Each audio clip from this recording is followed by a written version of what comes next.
आभिमुख्य नहीं रूपायन दिगरे विभिन्न जिले में सभा समिति कर लोकमत जागृत करम ब्रह्मपुर गंजाम जिला को माननीय मंत्री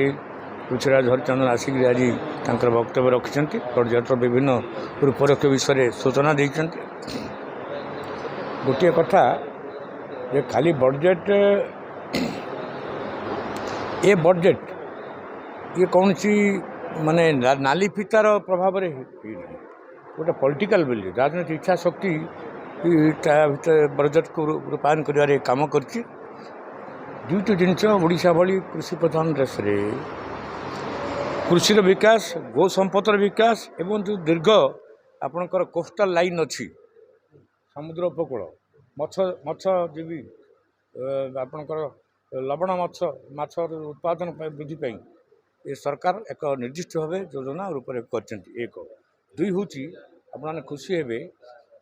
जो ऋषिकुला महानदी आंदोलन कथा मु दीर्घ 50 वर्ष चली आसी 1970 मसीह गंजाम सहर तापर आंदोलन होता से ऋषिकुला महानदी आंदोलन जो एनडब्ल्यूडी केंद्र सरकार जो चिठा प्रस्तुत कर नक्शा प्रस्तुत कर आगू नापी वर्तमान ब्रह्मपुर एमपी भी चिठी लिखिं मो आशा कर विश्वास रही ये सरकार से दिगरे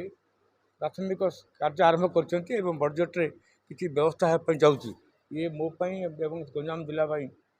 विशेषकर ग्रामांचल कृषक एक विजय हम आम ता बाहर मोहन माझी सरकार मोहन बाबू मुख्यमंत्री हिसाब से जो सरल उदार भाव देखिए विशेषकर जो प्राथमिकता लोक मान कथा शुणापी अभियोग को शुणापी से गोटे बड़ चमत्कार रूप योजना को रूपायन प्रशासन रूपायन कर सक्षम हो खाली से शुणुना अभियोग पर कौन कार्यानुष्ठान है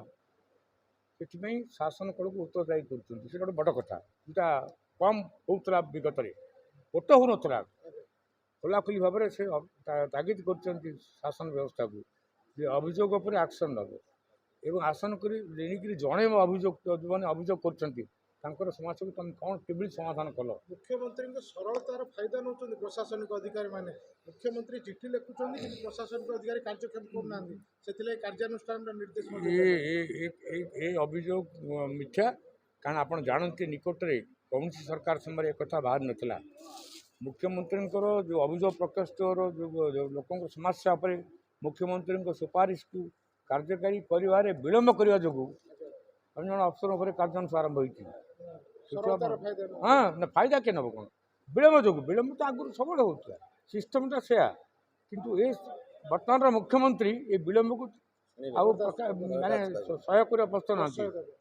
एक्शन नौ माने उत्तरदायी व्यवस्था आरंभ होती तेणु आशा करुच्ची प्रशासन बजेट शासन व्यवस्था सफल रूपायन ये उत्तरदायी व्यवस्था ही बड़ा चमत्कार भाव में प्रभाव पकेब जहाँ मुख्यमंत्री आम देखते।